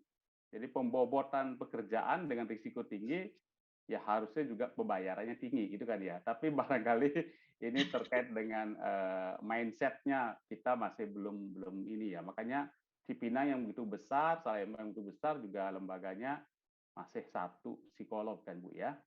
Yeah. Oke. Atau memang di sana nggak perlu psikolog, kita nggak tahu. Psikiater yang perlunya sama juru tembak ya kita nggak tahu ya. Karena psikologi kan humanis semua ini, sabar-sabar kayak Bu Naomi tadi itu ya. Oke, baik. Nah, kita coba kembali ke chat dulu ya Mbak Zamia ya. Karena di chat ini Mbak Novi bertanya mengenai proses pengambilan datanya Mbak Andiani. Boleh juga Mbak Andiani baca di sini. Kan nggak tahu yang di partisipannya ini kan orang yang ada di penjara gitu kan ya. Lalu cara mengetahui informasi yang disampaikan oleh partisipan itu benar atau tidak itu bagaimana? Jangan-jangan mereka bohong-bohong juga, Mas Felis juga gitu ya. Jadi ada dark riot di sini itu. Jadi barangkali Mbak Andi boleh ceritakan kesulitan-kesulitan yang dialami ketika dalam melakukan pengambilan data. Dan barangkali juga untuk meyakinkan bahwa data itu benar, ya itu bagaimana? Silakan Mbak Andi dan Bu Naomi. Iya, baik Bapak izin menjawab, Ibu izin menjawab terlebih dahulu. Iya. Jadi dalam proses pengambilan data ini, ketika di tesis ini memang saya kan menggunakan kuesioner ya Pak. Jadi ketika saya sampai di Polres atau Polsek, itu saya bertanya nih kepada teman-teman tahanan, kira-kira ada nggak yang bersedia nih jadi partisipan dengan upah makanan? Kenapa sih saya kasih makanan? Karena memang pertama, kalau di tahanan itu kan beda sama lapas. Jadi di tahanan itu ruangannya lebih sempit, terus juga lebih pengap ya Pak istilahnya. Jadi nggak ada udara yang masuk dan makanannya juga sangat amat terbatas gitu. Jadi biasanya saya itu bawa makanan, jadi upahnya itu makanan yang cukup enak gitu Pak. Jadi nasi Padang atau nasi ayam KFC seperti itu. Jadi teman-teman biasanya, wah mau banget nih, emang ditanya apa Mbak? Udah diisi-isi aja kok. Nah, untuk mengetahui sebenarnya benar atau enggaknya dia jawab, ya saya kembali lagi nih ketika proses pengambilan data, biasanya saya bertanya dulu nih, kalau misalnya atau menyampaikan dulu nih, kira-kira teman-teman nih kalau misalnya nanti isi, tolong sebenar-benarnya ya, jangan kalau misalnya ada yang kurang paham, tolong ditanyakan kembali. Tapi memang kembali lagi untuk kejujuran teman-teman tahanan itu untuk mengisi, ya saya kembali lagi nih Pak, ya win-win solution aja 50-50 ya. Saya percaya mereka bisa membantu saya dengan baik dan dengan upah makanan itu. Tapi memang mungkin pengalaman saya lebih banyak mengambil data itu di saat S1 sih Pak, waktu skripsi, karena memang saya terjun langsung, terus pengambilan datanya juga lebih lama, dan memang sempat juga saya mengambil data kan di Nusa Kambangan ya Pak. Jadi saya stay 1 minggu, jadi tiap hari gitu bertanya kepada tahanannya terkait dengan gimana sih proses kejahatan yang dilakukan, apa aja. Biasanya saya cek nih Pak konsistensinya. Terus habis itu juga waktu itu saya juga ada minta tolong. Jadi waktu itu saya dosen pembimbing saya Mas Untung, saya minta tolong nih pada beliau, Mas kira-kira boleh nggak tolong bantuin saya baca grafisnya, cocok nggak, sesuai nggak, seperti itu. Biasanya gitu sih Pak. Jadi memang harus ada cross check ulang dengan alat tes dan lihat konsistensi sih dari si narapidana ini gitu Pak. Oke. Berarti Mbak Andi pakai politik nasi bungkus lah, kira-kira gitu ya. Jadi bukan politik uang lagi, karena udah tahu dari politik uangnya itu di dalam penjaranya. Jadi rupanya di Polres, di Polsek itu ya oleh-oleh nasi bungkus itu. Tapi memang salah satu ya Bu Naomi, kelemahan memang kuantitatif, ya kita harus memang mempercayai data yang kita ambil kan gitu kan ya. Iya. Oke, Bu Naomi ada tambahan Bu? Enggak sih tadi, tapi saya tambahkannya itu yang tadi Andi katakan itu bagus banget, saya garis bawahi ya. Kalau kita memang ingin punya backup data, apakah data itu memang murni menggambarkan si orang tersebut atau tidak gitu ya. Kalau datanya bersifat kuesioner atau pertanyaan-pertanyaan seperti itu untuk orang-orang yang memang cerdas dan licik, mereka bisa memahami arah pertanyaan. Maka biasanya dikombinasikan dengan tes-tes proyektif. Psikologi kan kita pakai tes proyektif ya. Jadi bisa mensiasatinya dengan diimbangi data-data tes kualitatifnya seperti tadi tes proyektif. Itu aja sih Pak yang saya mau garis bawahi. Baik, terima kasih Bu Naomi ya, Mbak Andi ya. Mbak Novi sudah ya, Mbak Novi? Iya Pak, terima kasih untuk jawabannya. Baik, terima kasih Mbak Novi. Nah, sekarang kita beralih ke Mbak Zamia Safira. Silakan Mbak Zamia. Iya, terima kasih banyak Pak Made. Selamat malam Pak Made, Bu Naomi, dan juga Kak Andi. Keren banget penelitiannya, kayak tadi semua orang juga udah bilang ya, keren dan berani banget. Dan mungkin saya juga sedikit melanjutkan pertanyaan dari Mbak Novi kali ya. Jadi penasaran ke pengambilan datanya sih, karena kan kalau dilihat dari skripsi kan, Kak Andi kayaknya udah interest banget juga nih di hal ini gitu ya, di topik ini. Kira-kira mungkin pertanyaanku ada 3 sih. Yang pertama, apa sih alasannya gitu? Akhirnya pengen deh minatnya itu kayaknya ke arah sini nih gitu ya, tentang kriminalitas dan segala macam dari skripsi bahkan tesis gitu. Dan yang bikin penasaran banget sebenarnya adalah dari prosedurnya sih. Apakah memang Kak Andi mungkin udah ada orang yang kenal nih di Polsek atau di Polres gitu. Jadi lebih mudah untuk mengambil data, atau kalau memang orang-orang kayak saya nih, misalnya saya juga kurang punya kenalan gitu ya di Polres atau Polsek gitu. Apakah kita juga bisa gitu untuk mencoba penelitian ke arah sana gitu dengan mungkin minim kenalan, atau saya juga nggak punya jalur atau gimana. Dan menurut saya keren juga sih itu 160 partisipan dan waktu pengambilan sebulan, itu saya salut juga sih waktu lihat angkanya gitu ya. Dan mungkin ini kan partisipannya unik, dan tadi Kak Andi sempat sharing juga bahwa kalau ini tuh dikasih rewardnya makanan gitu ya, kalau nggak KFC nasi Padang. Nah ini tuh apakah 160 orangnya dikasih semua nih, 160 orang semua, atau mungkin cuman beberapa gitu? Dan kalaupun cuman beberapa, kira-kira sisanya tuh dapat apa ya? Atau mungkin dari Kak Andi boleh sharing-sharing gitu, karena menurut aku prosesnya itu menarik aja sih gitu. Terima kasih banyak Pak Made, Kak Andi, dan juga Bu Naomi. Oke, terima kasih Mbak Zamia. Ya, silakan Mbak Ani. Saya juga rada-rada takut ini, apalagi yang dewasa-dewasa. Kita deketin aja untuk interview udah diplototin, kita udah bisa nggak keluar itu apa namanya transkrip wawancaranya. Silakan Mbak Ani dan Bu Naomi. Iya, baik Bapak. Saya izin menjawab, Ibu saya izin menjawab ya. Iya. Jadi tadi pertanyaan Zamia tuh kenapa alasan mengambil topik ini ya? Ya. Jadi alasan mengambil topik ini. Ya, jadi sebenarnya alasannya itu pertama karena waktu saya jadi konselor di KPAP. Jadi kan awalnya cuma ngeliat nih, oh ternyata teman-teman dengan HIV nih resikonya tuh seperti apa gitu. Jadi dan saya cukup tertarik gitu dengan hal itu. Namun setelah magang, kan dulu waktu S1 itu ada program magang. Nah, saya magang lah di Mabes dan Polda, di mana setiap hari Jumatnya itu kita mengunjungi tahanan nih.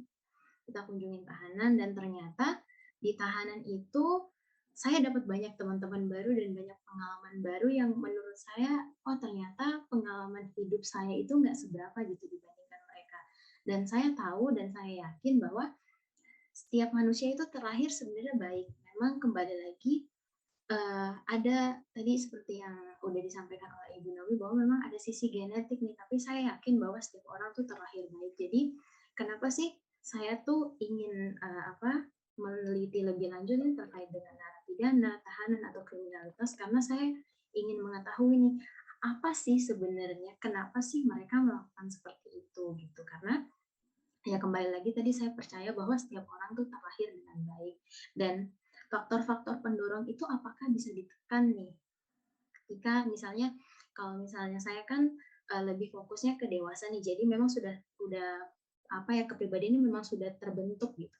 Kalau misalnya kayak tadi Ibu Naomi kan suka memberikan masukan kepada saya bahwa ketika di lapas anak tuh seperti ini, bisa nih kita lakukan kegiatan preventif. Jadi memang hal-hal itu memang jadi upaya-upaya tertentu gitu untuk menekan angka kriminalitas seperti itu dan tindak-tindakan kejahatan gitu. Dan tadi untuk pengambilan data sendiri ya, kalau pengambilan sampai sini tadi udah belum jawabannya? Oke. Udah ya? Oke. Lanjut. Kalau alasan tadi pengambilan datanya itu apakah semuanya dikasih nasi? Nasi bungkus ya. 160 bungkus lah minimal. Iya, jadi saya memang semuanya sama rata karena memang upaya saya untuk dapat partisipan adalah dengan makanan.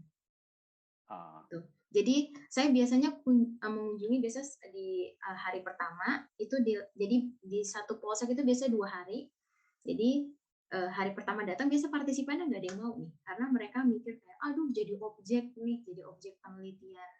Cuman saya meyakinkan lagi nih kepada teman-teman yang bersedia bahwa memang saya itu meminta bantuan nih kepada teman-teman, tapi ini bersifatnya adalah sukarela. Jadi saya tidak memaksa.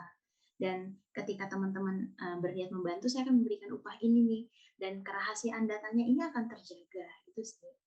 Jadi konfidensialnya itu benar-benar harus dijaga, dan ketika pengambilan data itu saya juga banyak ya bercanda, lalu juga bertanya-tanya terkait dengan kasus gitu. Jadi teman-teman tahanan ini merasa bahwa saya ini tidak ada boundaries gitu sama mereka, bahwa memang saya manusia, mereka juga manusia gitu. Lalu tadi apalagi channel ya?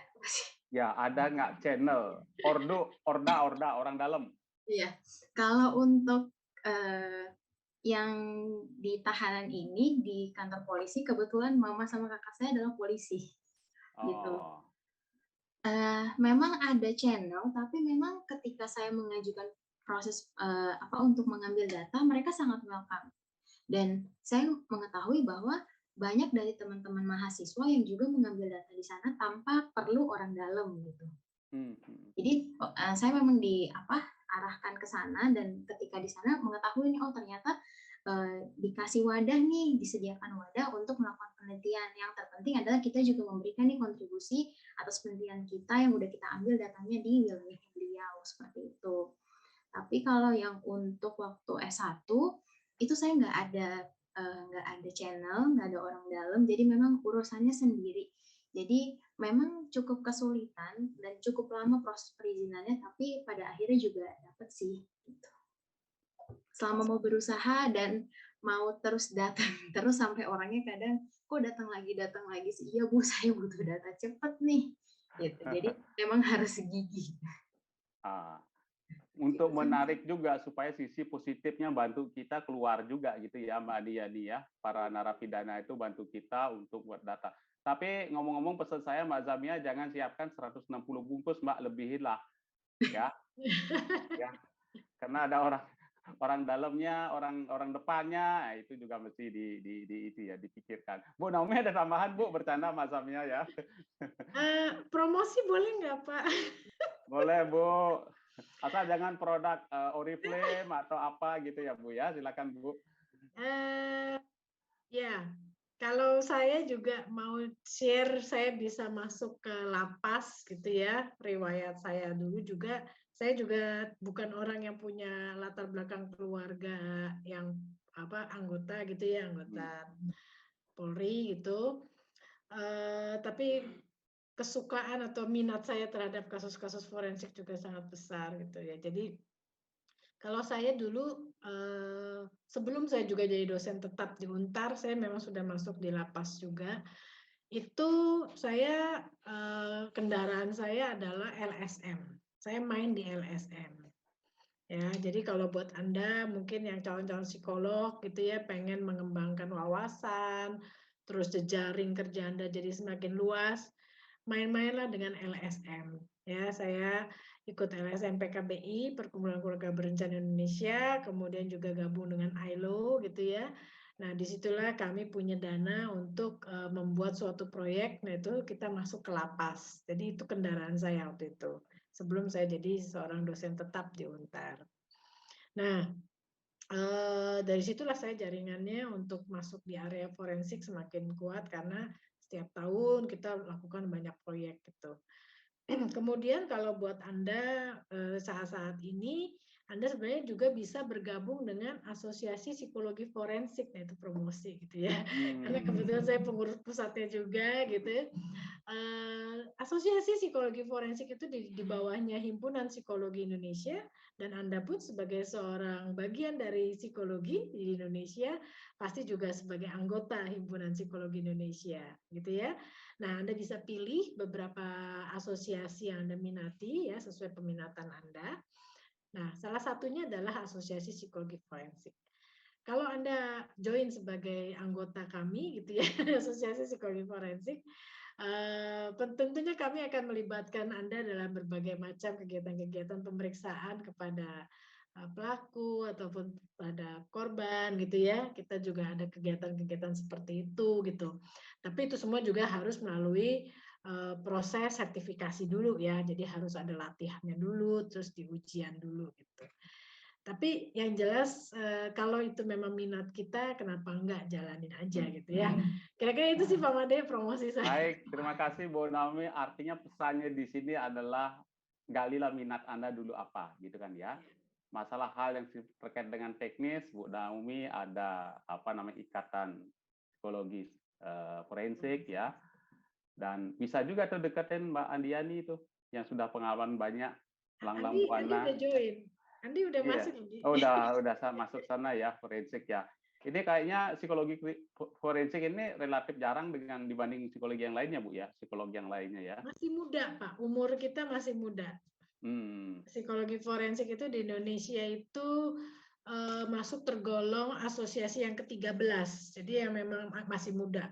Baru sekitar 14 tahunan. Oke. Gitu. Baik, terima kasih Bu Naomi dan Mbak Andiani. Ya, waktu kita juga sudah sangat mepet. Tidak ada yang mengajukan pertanyaan lagi, ya, tidak ada yang resen lagi. Saya coba ngambil beberapa kesimpulan dari diskusi kita dan juga dari beberapa hal yang Mbak Andiani tadi sampaikan dan Bu Naomi. Pertama, kalau saya lihat adalah tindakan kriminal, sebagaimana yang kita ungkapkan tadi, itu sebetulnya adalah salah satu perilaku antisosial. Karena kita berbicara mengenai dependent variabelnya kan antisosial, gitu kan ya. Itu yang pertama yang bisa saya tangkap, di mana sebetulnya perilaku-perilaku itu adalah tindakan yang memang di luar norma ya, di luar norma, aturan atau tadi ketidaktaatan terhadap hukum. Ya. Nah, apa yang mempengaruhi? Tadi Bu Naomi sudah jelaskan di dalam teorinya, evolusioner teorinya gitu ya. Ada yang pengaruhnya dari dalam secara genetik yang terkait dengan psikopati tadi, dan juga kalau nggak salah itu narsisme juga terkait dengan genetik gitu ya. Karena Machiavelli tadi yang kelihatannya diduga ya ada pengaruh dari faktor lingkungan gitu kan ya. Nah, apakah itu faktor genetik atau faktor lingkungan? Ternyata hasil penelitiannya Mbak Andi ini mengatakan bahwa kepribadian dark triad ini berperan dalam mempengaruhi perilaku antisosial, khususnya pada perilaku tindak kriminal. Dan juga moral disengagement bisa sebagai mediator juga di dalam meningkatkan hubungan kepribadian dark triad dan perilaku antisosial. Dan satu tips yang tadi banyak kita diskusikan adalah dalam melakukan pengambilan data, tidak cukup hanya hal-hal yang sifatnya formal saja. Ada hal-hal yang sifatnya tips-tips khusus yang bisa kita lakukan. Tentu saja itu adalah berbasis pengalaman dan ya kita sering diskusi-diskusi, curhat-curhat seperti ini di dalam forum-forum diskusi. Nah, itu yang bisa saya ambil dari kesimpulan teman-teman dari diskusi kita malam ini. Dan sebelum saya tutup, ya, izinkan saya membacakan pantun dulu ya. Ya. Ini pantunnya begini. Jalan-jalan ke Surabaya, jangan lupa oleh-olehnya. Bila wajah kita ceria, hidup ini pun terasa bahagia. Jadi supaya kita tidak melakukan tindakan antisosial gitu. Terima kasih teman-teman, selamat malam. Ya. Nah, acara terakhir adalah ada itu siapa Mbak Hartina, ada yang mau disampaikan kepada narasumber yang keren-keren yang tidak kalah kece dibandingkan dengan diskusi kemarin.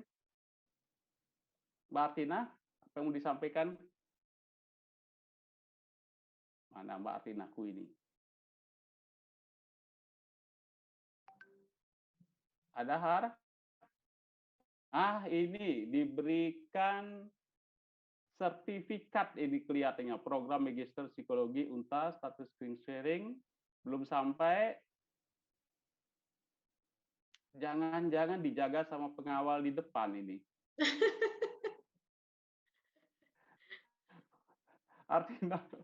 Artina bertanggung jawab. Ini signal kali ya. Signal kelihatannya ya, Har.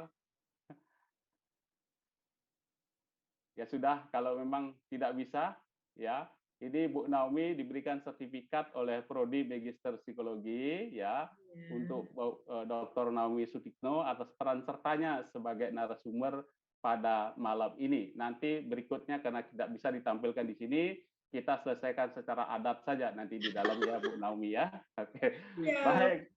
Begitupun juga Mbak Adiani, juga. Sani ada. Sani jadi host nih sekarang nih. Bisa San? Sertifikat? Oh, dia keluar kelihatannya Hartina. Ya, oke. Apa lagi nge-lag, ya. Pak? Iya, kelihatannya nggak apa-apa. Terima kasih Hartina lagi mental dia. Juga diberikan sertifikat juga kepada Mbak Andiani atas peran sertanya sebagai narasumber pada forum diskusi ilmiah yang ketiga Magister Psikologi Universitas Tarumanegara dengan judul tadi itu adalah peran moral dark triad ya, kemudian dark triad dan moral disengagement terhadap perilaku antisosial. Terima kasih Mbak Andiani Bu Naomi, kepada teman-teman semua terima kasih juga ya atas peran sertanya pada malam ini. Teng jam 9 Cinderella harus pergi ya. Dan terima kasih kepada teman-teman atas peran sertanya pada malam ini. Selamat malam dan sehat buat kita semua.